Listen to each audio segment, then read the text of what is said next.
DM의 성능을 확인해 보겠습니다. 그래프는 다음과 같이 결과가 나왔고 KPI 결과는 다음과 같습니다. 준수한 성능을 확인할 수 있었습니다. 디자일드 가속도를 통해 원하는 속도를 잘 추종하는 것을 확인할 수 있습니다. 다음은 키네틱 모델 검증입니다. 키네틱 모델의 구성은 헤딩 앵글을 델타를 할 때 탄젠트 델타 V에 윌 베이스를 나눈 값을 요 레이트라 하고 이를 접근하여 요 앵글 푸사이를 구하였습니다. 속도 V 코사인 푸사이와 사인 푸사이가 각각 x 닷과 y 닷으로 이를 접근하여 차의 글로벌 x와 y를 구할 수 있었습니다. 이때 x와 y 초기 값을 넣어주었습니다. 다음과 같은 결과를 얻을 수 있었고 좋은 성능을 보이고 있음을 확인할 수 있습니다. 또한 결과를 x, y, 요 앵글에 대해서도 각각 플랫하여 보았고 이를 통해서도 준수한 성능을 확인할 수 있습니다. KPI는 다음과 같고 이를 볼 때 KM의 성능이 중수한 것을 확인 가능합니다. 다음은 바이스클 모델 성능 검증입니다. VY와 F 사이의 값을 포함하는 상태 방정식의 행렬 표현에서 시스템 행렬 부분에 1,1 위치를 A, 1,2 위치를 B, 2,1 위치를 C, 2,2 위치를 D라고 할 때 각각의 A, B, C, D를 다음과 같이 작성하였고 제어 행렬의 B 부분을 위에서부터 각각 U1, U2라 정의하였습니다. 이를 가지고 행렬을 풀어서 상태 방정식의 일반식으로 표현하여 정리하여 시뮬링크를 작성하였습니다. 상태 방정식의 일반식은 VY 닷은 AVY 더하기 V 요 앵글 F 사이 더하기 U1 델타 요 레이트 F 사이는 CVY 더하기 D 요 앵글 F 사이 더하기 U2 델타입니다. 다음과 같은 결과를 얻을 수 있었습니다. Y, VY, 그 다음에 요 앵글, 그리고 요 레이트가 실험 데이터와 거의 근접하는 것을 볼 수 있고 이를 통해 준수한 성능을 확인할 수 있었습니다. KPI를 통해서도 준수한 성능을 보이고 있음을 확인할 수 있습니다. BM과 KM을 비교하자면 KM의 요 앵글의 평균 오차는 0.13554, 최대 오차는 1.5675에 달하는 것에 비해 BM의 요 앵글의 평균 오차는 이보다 훨씬 낮았습니다. 자동차의 더 다양한 특성들을 모델링한 더 복잡한 모델인 바이스클 모델이 KM에 비해 더 정확한 평방향 모델임을 확인할 수 있었습니다. 다음은 동방향 제어기 설계 상태 변화에 따른 결과 비교입니다. 크루즈 컨트롤 성능을 확인해 보겠습니다. 우선은 다음과 같은 속도 프로파일을 설정하여 CC의 성능을 확인해 본 결과 다음과 같이 원하는 속도를 잘 추종하는 것을 볼 수 있습니다. KPI를 통해서도 원하는 속도를 잘 추종하는 것을 확인할 수 있습니다. KP가 1일 때는 정상 상태 오차가 있었기 때문에 이를 해결하기 위해 I 게인을 추가하였습니다. 이때 라이징 타임을 줄이기 위해 P 게인을 높였고 이때 발생하는 오버슈트를 해결하기 위해 D 게인을 추가하여 최종 제어기와 제어기 함수를 결정할 수 있었습니다. 일정한 속도를 잘 추종하는 것을 확인할 수 있습니다. 다음은 ACC의 성능 확인입니다. 현재 차 속도를 적분하여 에고차의 위치를 구하고 상대차의 속도를 적분하여 상대차의 위치를 구하여 두차 사이의 거리를 구합니다. 현재 차 속도를 고려한 상대차와 이 에고차의 거리의 적절한 수준인 D자열들을 구하여 RDES에서 전에 또한 두차 사이의 거리를 빼고 이를 개인에 통과시킵니다. 또한 두 사이의 상대 속도를 더하고 이를 AD자열도 삼아 LDM에 통과시켜 두차가 적절한 거리를 유지할 수 있게끔 합니다. 다음과 같은 결과를 얻을 수 있었습니다. 준수한 성능을 확인할 수 있었습니다. RDS, 즉 상대차를 잘 추종하는 것을 확인할 수 있었습니다. 설계 상수에 따른 결과 비교입니다. 람다가 1일 때입니다. 람다가 5일 때입니다. 오실레이션이 발생하는 것을 볼 수 있습니다. 괜히 너무 높다는 의미입니다. 람다가 너무 낮을 때는 실제 결과가 DS를 잘 추종하지 못하는 것을 확인할 수 있습니다. 따라서 람다는 1이 적절한 값임을 확인할 수 있었습니다. 다음은 횡방향 제어기의 모델 및 설계 상수 변화에 따른 결과 비교입니다. 퓨어 퍼슈이트 성능의 확인을 해보겠습니다. 먼저 주행하는 동안 원하는 속도를 CC를 통해 잘 추종하는 것을 확인할 수 있고 중간에 차가 커딩하였을 때 ACC를 통해서 적절한 RDS를 유지하는 것을 확인할 수 있습니다. 다시 말해 V셋까지 속도가 증가하다 상대차의 커딩에 속도가 낮아지는 것을 확인할 수 있고 동시에 RDS와 액츄얼 상대거리를 나타내는 플랫을 확인해보면 RDS를 잘 추종하는 것을 확인할 수 있고 이후 상대차가 차선을 변경하여 전방에서 사라지면 다시 CC가 발동하여 V셋 속도를 추종하는 것을 확인할 수 있습니다. 다음은 퓨어 퍼슈이트 제어기에서 LP 게인이 1일 때의 결과입니다. 모든 LP 게인에 따른 설계 상수의 변화에 따른 결과 비교를 위해 스티어링 게인은 0.8로 고정하였습니다. LP 게인이 올라가자 너무 앞에 있는 래퍼 포즈를 추종하게 되어 제대로 작동하지 않는 것을 확인할 수 있습니다. LP 게인이 1이 적당한 값인 것을 알 수 있습니다. 스티어링 게인이 0.1일 때 결과입니다. 곡선 구간에서 자동차가 회전하려는 방향은 옳지만 제대로 회전하지 못하여 결국 트랙을 벗어나는 것을 볼 수 있습니다. 스티어링 게인이 11일 때 결과입니다. 오실레이션이 심해지는 것을 확인할 수 있습니다. 따라서 스티어링 게인이 0.8일 때가 적절한 값임을 알 수 있습니다. 또한 이 KPI를 통해서도 확인할 수 있었는데 이전 프로젝트에서와는 다르게 스탠리 또한 구현을 하여 실험을 진행하였기 때문에 퓨어 퍼슈이트에서 성능 확인을 위해 사용하였던 Y2 값을 사용하면 스탠리와 비교 분석을 할 수 없기 때문에 Y2가 아닌 현재 자동차 위치와 래퍼 포즈에서 가장 가까운 거리를 가지고 차선 성능을 펄럿하였습니다. 또한 이를 통해 수치적으로 추정 성능을 확인하여 보았고 이를 통해 설계한 횡방향 제어기가 준수한 성능을 가지고 있음을 확인할 수 있습니다. 스탠리 레터럴 컨트롤 성능 확인입니다. 우선은 스탠리를 통해서도 V셋을 잘 추종하고 ACC가 잘 작동하고 CC가 잘 작동하는 것을 확인할 수 있습니다. 다음은 이전에 말했다시피 자동차의 현재 위치와 레퍼보드에서 가장 가까운 지점 사이의 거리차를 나타낸 에러 그래프입니다. 스탠리 개인이 11대 에러입니다. 개인이 정상상태 오차가 굉장히 큰 것을 확인할 수 있습니다. 또한 스탠리 개인이 21대 에러입니다. 정상상태 오차가 전체적으로 많이 줄어들긴 하지만 여전히 오차가 존재하고 있는 것을 알 수 있습니다. 스탠리 개인이 51대 에러입니다. 개인이 너무 높으면 오실레이션이 심해지면서 에러가 발생하는 것을 확인할 수 있었습니다. 스탠리 컨트롤의 경우 레퍼포즈를 추정하지만 정상상태 오차가 존재하는 것을 확인할 수 있었고 개인이 21대 성능이 좋게 나왔는데 이를 통해 20이 적절한 개인일 것이라 생각할 수 있습니다. 또한 이는 KPI의 측정을 통해서도 확인할 수 있고 이를 통해 설계한 횡방향 배우기가 준수한 성능을 가지고 있음을 확인할 수 있습니다. 스탠리 레터럴 컨트롤을 구현하면서 이와 같은 식을 사용하였는데 속도가 낮아서 그런지 CTR, 즉 정상상태 오차가 해소되지 않았습니다. 추가적으로 아크텐트 텀에 KS 텀을 추가해준다면 정상상태 오차를 해소할 수 있을 것으로 기대합니다. 새로운 형태 웹에서도 실험을 진행하였습니다. 낮은 곡률의 구불구불한 길, 그리고 높은 곡률의 구불구불, 그리고 마지막에 뉴턴을 포함하여 맵과 레퍼포즈를 구성하였습니다. 다음과 같은 에러, 그리고 벨로시티, 그리고 업차와의 거리, 그 다음에 타임에 따른 엑셀러레이션을 뽑아봤는데요. 다음과 같은 결과를 얻을 수 있고 이러한 복잡한 상황에서도 레퍼포즈를 따라가는 걸 볼 수 있으나 에러가 상당히 높은 것을 확인할 수 있습니다. KPI를 통해서도 어느 정도 준수한 성능을 보이고 있다고 할 수 있으나 결코 에러가 없다고는 할 수 없는 결과였습니다. 또한 스탠리 레터럴 컨트롤에서도 새로운 맵에 대해서 실험을 진행하였는데요. 에러가 펄시트보다 훨씬 높게 나왔고 다음과 같은 벨로시티, 그리고 앞차와의 거리, 그 다음에 가속도, 그리고 KPI 결과를 얻을 수 있었습니다. 준수한 성능을 보이고 있다고 할 수 있으나 그러니까 레퍼포즈를 잘 따라가고 있다고 할 수 있으나 에러가 없다고는 할 수 없었습니다. 다음은 영상을 통해서 확인해 보겠습니다. 먼저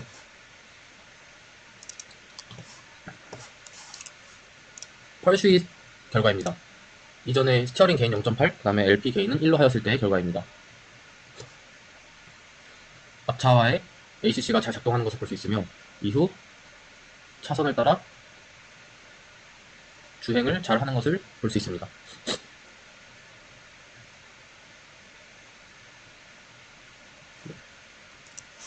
다음은 스탠리를 통해서 스탠리 게인을 0.8로 했을 때의 결과입니다. ACC가 잘 작동하는 것을 볼 수 있고 레퍼포즈를 따라가나 펄시트에 비해서 딱딱딱딱 끊기는 모습이 보입니다. 어느 정도 에러가 커졌을 때 그 에러를 확 보상해주는 느낌이 들고 있습니다. 다음은 바뀐 맵에 대해서 펄스윗으로 실험한 결과입니다.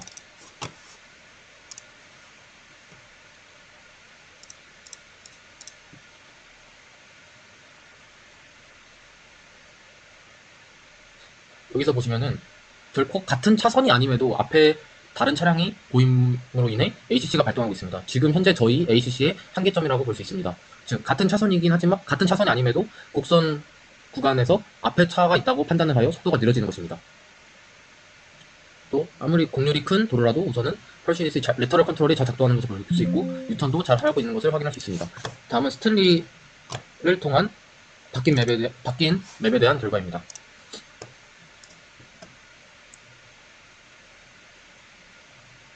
스탠리의 경우에도 추정을 잘 하지만 회전하는 정도가 딱딱딱딱 끊기는 것을 볼 수 있습니다. 어느 정도 헤딩 앵글, 오차가 커져야 적절한 헤딩 앵글을 위한 제어 입력이 생성되는 스탠리의 단점인 것 같습니다. 드라이빙 시나리오 디자이너에서 제공된 시나리오 파일의 수정 과정을 설명하겠습니다. 먼저 시나리오 맵.맷 파일을 엽니다. 여기서 도로를 선택하여 도로의 넓이 그리고 도로를 몇 차선으로 할 것인지를 선택할 수 있습니다. 또한 액터에서 에고 차량을 선택한 경우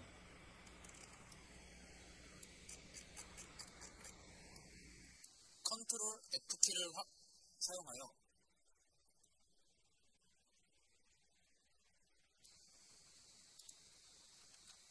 주행 경로를 추가하여 줄 수 있습니다. 또한 이미 있는 웨이포인트를 마우스로 끌어서 주행 경로를 수정할 수도 있습니다. 에고차가 아닌 다른 차의 경우에도 에드카 버튼을 통해서 추가할 수 있는데요. 이 차의 경우에도 컨트롤 F 버튼을 활용하여 주행 경로를 추가 혹은 수정을 해줄 수 있습니다. 이를 저장하고 익스포트 할 때 메틀렛 펑션으로 익스포트를 하게 됩니다. 이때 이 파일의 용도는 레퍼런스 궤적을 생성하는 것이기 때문에 이 아래 에고 차량을 제외한 나머지 차에 대한 정보를 삭제하고 삭제하여도 됩니다. 또한 스피드를 원하는 속도로 상수로 변경하고 레퍼런스 궤적을 얻기 위해서 이 상단 부분의 선언 부분을 수정하여야 합니다. 이때 수정은 다음과 같이 하면 됩니다. 이를 M 파일로 저장을 하게 되고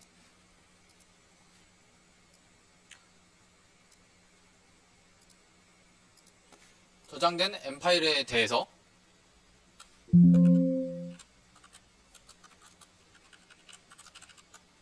다음과 같은 함수와 코드를 통해서 레퍼런스 궤적을 플랫해 볼 수 있습니다.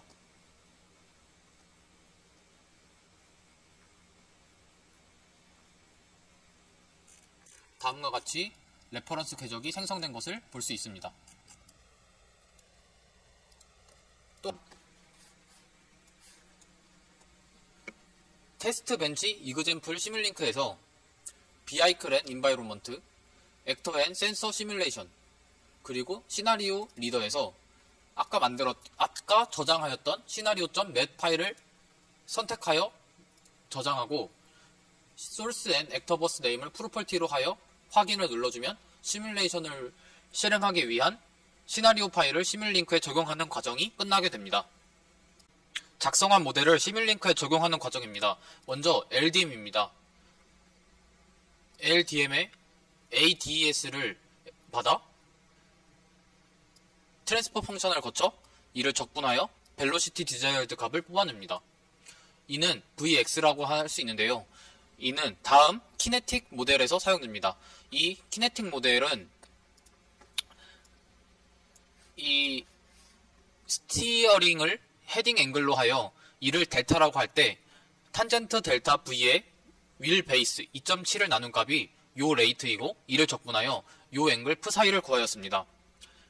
속도 V 코사인 프 사이와 사인 프 사이가 각각 x 닷과 y 닷이므로 이를 적분하여 xy 글로벌 포지션을 구할 수 있었습니다. 이때 초기 조건을 넣어주었습니다. x 초기 조건, y 초기 조건, 그리고 요 앵글 초기 조건입니다. 작성한 제어기를 시뮬링크에 적용하는 과정 설명입니다. 먼저 종방향 제어기입니다. CC와 ACC가 같이 있는 형태입니다. RDES보다 상대차와의 거리가 가까우면 ACC로 운행하고 멀면 CC로 운행하도록 하였습니다. CC를 위해서 사용자가 설정한 속도 Vset, 그리고 현재 속도가 필요하고 ACC에서는 현재 속도, L0와 타임갭, 그리고 센서로 측정된 상대차와의 상대 속도와 상대 거리가 필요합니다. CC를 살펴보면 현재 속도와 디자이어드 벨로시티의 차가 PID 제어기를 거쳐 제어 입력 A 디자이어드가 됩니다. ACC를 살펴보면 R 디자이어드에서 상대차와의 상대 거리를 빼고 게인을 곱하여 상대 속도를 빼줍니다. 여기에 타임갭분의 마이너스 1을 곱하여 주면 A 디자이어드가 됩니다. 이렇게 구하여진 A 디자이어드는 전에 설명한 LDM 모델에 들어가 원하는 A 디자이어드를 추정할 수 있게끔 실제 차가 움직이게 됩니다. 다음은 횡방향 제어기를 시뮬링크에 적용하는 과정을 보여드리겠습니다. 먼저 입력으로 현재 글로벌 위치와 레퍼런스 궤적, 그리고 현재 차의 속도가 필요합니다. 먼저 요 앵글을 기반으로 차 로컬 좌표기에서 바라본 레퍼런스 궤적을 구합니다. 또한 현재 속도에 LP 게인을 곱하여 LP 좌표를 확정하고 전에 구한 로컬 레퍼런스 궤적에서 LP 좌표를 뺀 값을 통해 가장 가까운 PK 지점을 찾게 됩니다.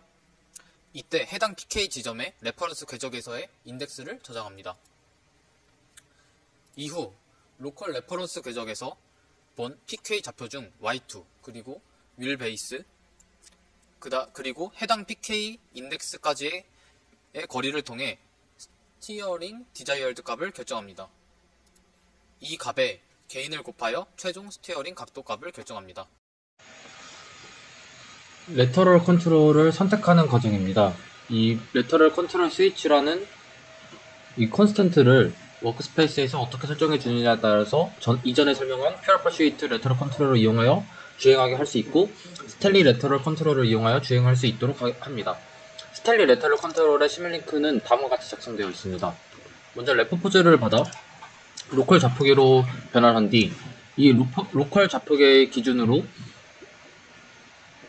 이 자동차의 앞바퀴의 중앙과 이 차선이 가장 가까운 차선의 인덱스를 구합니다. 이 인덱스를 받아 다음과 같이 이제 스텔리 제어 입력을 생성하게 되는데요. 먼저 로컬 좌표계 기준으로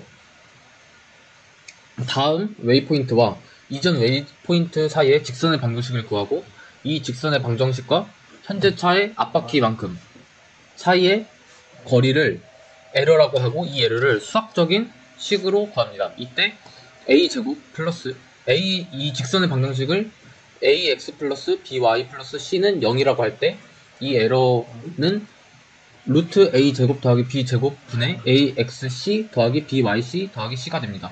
이를 크로스 트랙 에러라 하고 이 크로스 트랙 스티어링을 다음과 같이 아크 탄젠트 식을 이용하여 구할 수 있습니다. 이 스텔리 게인이 곱해져 있는 모습입니다. 헤딩 에러는 이 아크 탄젠트 b분의 마이너스 a로 구할 수 있는데요. 여기서 글로벌 좌표계라면은 현재 각도 값을 빼줘야 되지만 로컬 좌표계 기준으로 하고 있기 때문에 단순히 b분의 마이너스 a의 아크 탄젠트를 한 것만으로 헤딩 에러를 구할 수 있게 되었습니다. 스티어링 디자이어드 값을 다음과 같이 헤딩 에러와 크로스 트랙 스티어링 에러를 더해서 구하게 되고 이를 스티어링 게인에 곱하여 스티어링 제어 입력이 됩니다. 남은 시뮬레이션 실행을 위해 시나리오 파라미터를 설정 스크립트에 반영하는 과정입니다. 시나리오 생성한 곳에 따라 레퍼 포즈를 생성해 주기 위해 다음과 같은 과정을 거치고 샘플링 타임을 설정해 줍니다. 또한 현재 바뀐 자동차 파라미터에 따라 소나타의 파라미터를 불러일으켜 다음과 같은 파라미터들을 그대로 적용하여 주고 LDM에서 사용되는 타우 값을 트랜스퍼 펑션의 타우 값을 결정하여 줍니다. 그리고 에고 차량의 처음 시작 위치와 요 방향을 설정하여 줍니다. 그리고 CC 크루즈 컨트롤을 위한 V셋을 설정하여 주고 ACC를 위한 타임갭 그 다음에 H 그리고 람다 값을 결정하여 줍니다. 또한 CC에서 PID에 각각의 게인을 설정하여 주고 CC에서 액셀러레이션을 가속과 감속의 게인을 다르게 하여 따로따로 설정하여 줍니다. 또한 LDM3 모델을 사용하기 때문에 엡실론 값을 설정하여 줍니다. 다음으로 레터럴 컨트롤 스위치가 있습니다. 이게 1일 때는 스틸리 0일 때는 스텔리 그리고 1일 때는 펄슈잇으로 레터럴 컨트롤을 하게 됩니다. 각각에 대해서 스티어링 게인을 설정하여 주고 만약에 펄슈잇이라면 LP 게인을 잘 설정하여 주어야 합니다. 또한 스텔리라면 이 스텔리 게인을 잘 설정하여 주어야 합니다. 이상으로 헬퍼 ACC 셋업에 반영하는 과정이 마쳤습니다.